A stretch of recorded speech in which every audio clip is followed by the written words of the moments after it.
መጋቢትን ከዲቦራ ጋር በሚል ሐሳብ የተዘጋጀው የዓለም የአእምሮ እድገት ውስንነት ቀን በአዲስ አበባ ተከብሯል። በሀገር አቀፍ ደረጃ ለአምስተኛ ጊዜ በተካሄደው በዚህ መርሃ ግብር የፌዴሪ ፕሬዝዳንት ታዬ አጽቀሥላሴ የአዲስ አበባ ከተማ ከንቲባ ወይዘሮ አዳነች አቤቤን ጨምሮ ከፍተኛ የመንግስት የሥራ ኃላፊዎች እንዲሁም የአእምሮ እድገት ውስንነት ያለባቸው የማህበረሰብ ክፍልና ሌሎች እንግዶች በተገኙበት ተካሂዷል። በዚህ ወቅት መልእክት ያስተላለፉት የፌዴሪ ፕሬዝዳንት ታዬ አጽቀሥላሴ ከአእምሮ እድገት ውስንነት ጋር ለተወለዱ ልጆች የትምህርት ማዕድ የጤና ክብካቤና የሥራ ዕድል እንዲያገኙ ማድረግ ትልቅ ተግባር ነው ብለዋል።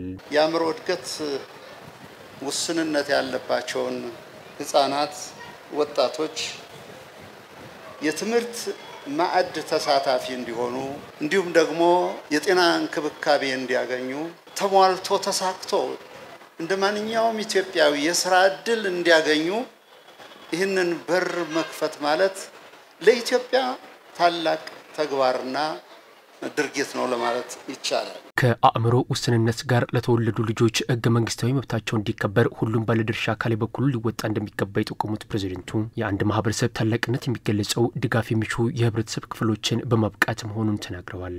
የኢትዮጵያ ታላቅነት መገለጫው በተለይ ችግር ላጋጠማቸው ህፃናት በምንሰጠው ድጋፍ ልኬታ የሚመዘን ነው የሚሆነው። ከአእምሮ እድገት ውስንነት ጋር የተወለዱ ልጆችን ስሜት መጋራትና በእነርሱ ቦታ ሆኖ ማሰብ እንደሚገባም ፕሬዝዳንት ታዬ ጠቁመዋል። የእነርሱን ስሜት መጋራት ብቻም ሳይሆን ስሜታቸውን እንደራስ አድርጎ መውሰድ ደግሞ ትልቅ ብልህነት ነው። በቀጣይነት እርግጠኛ ነኝ አገር አቀፍ የሆነ ብሔራዊ የሆነ የዲዛቢሊቲ ስትራቴጂ መቀየስ የተገባ ነው የሚሆነው። በበጎ ፈቃድ ወይም በመንግስታዊ ተቋማት ብቻ ሳይሆን ሁሉን አቀፍ የሆነ ተግባር ማከናወን የመንግስት ኃላፊነት መሆኑን በዚህ አጋጣሚ ለመጥቀስ እወዳለሁ። የአዲስ አበባ ከተማ ከንቲባ ወይዘሮ አዳነች አቤቤ በበኩላቸው ከአእምሮ እድገት ውስንነት ጋር ለተወለዱ ልጆች መጀመሪያ ፍቅር ሊሰጣቸው እንደሚገባ በመግለጽ ፍትሃዊ ተጠቃሚነታቸው እንዲረጋገጥ ሁሉም ኃላፊነት እንዳለበት ገልጸዋል። ዋናው መጀመሪያ ልንሰጣቸው የሚገባው ፍቅር ነው። ከዛ በተጨማሪ እነኚህ ልጆች በሀገሪቱ ሀብት ውስጥ በሚመጡት ለውጦች ውስጥ በየደረጃው የሚገባቸውን ለመጠቀም መብት አላቸው።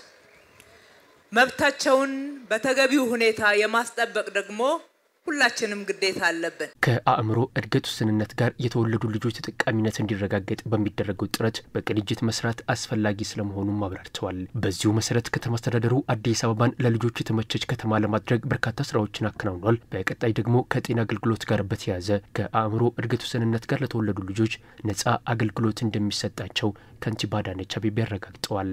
በእያንዳንዱ ፕሮጀክቶቻችን በተለይም በኮሪደር ልማት በመንሰራበት አካባቢ ላይ ህፃናትን ታሳቢ ያደረገ የህፃናት መጫወቻዎች፣ ህፃናት ቦርቀው የሚያድጉበት የህፃናት ማቆያዎች፣ ህፃናት በጨዋታ መልክ እንዲማሩ ትምህርት ቤቶቻችንን የመቃኘት ጤና ጣቢያዎቻችንና የህክምና ማዕከሎቻችን ደግሞ እንደዚህ አይነት ህፃናት አገልግሎት የሚያገኙበትን ታሳቢ ያደረገ አገልግሎት እንዲሟላ በማድረግ በኩል ሰፊ የሆነ ስራዎች ጀምረን ውጤታማም እየሆን ነው።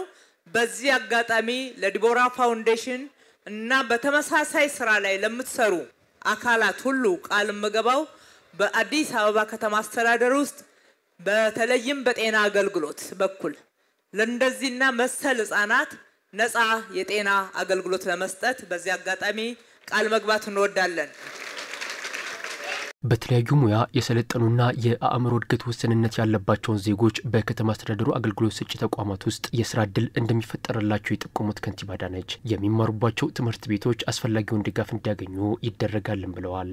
ትምህርት ቤቶች ባሉበት በኩል የጎደሉ የትምህርት ቁሳቁስን መብታቸው ስለሆነ እንደዚህ አይነት ትምህርት ቤቶችን እንደ መንግስት ማቋቋም ባንችልም እንኳን ያቋቋሙትን መደገፍ በብቃት እንዲሰሩ ማድረግ ችግሮቻቸውን በመፍታት በኩልም ጠንክረን የምንሰራና ይህንንም አገልግሎት በመስጠት በኩል ዝግጁዎች መሆናችንን መግለጽ እወዳለሁኝ።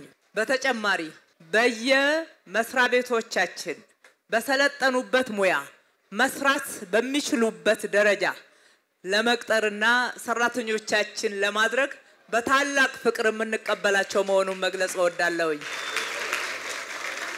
በመርሃ ግብሩ የዲቦራ ፋውንዴሽንን በመደገፍ የተለያዩ አበርክቶ ላደረጉ ተቋማትና ግለሰቦች እውቅና ተሰጥቷል።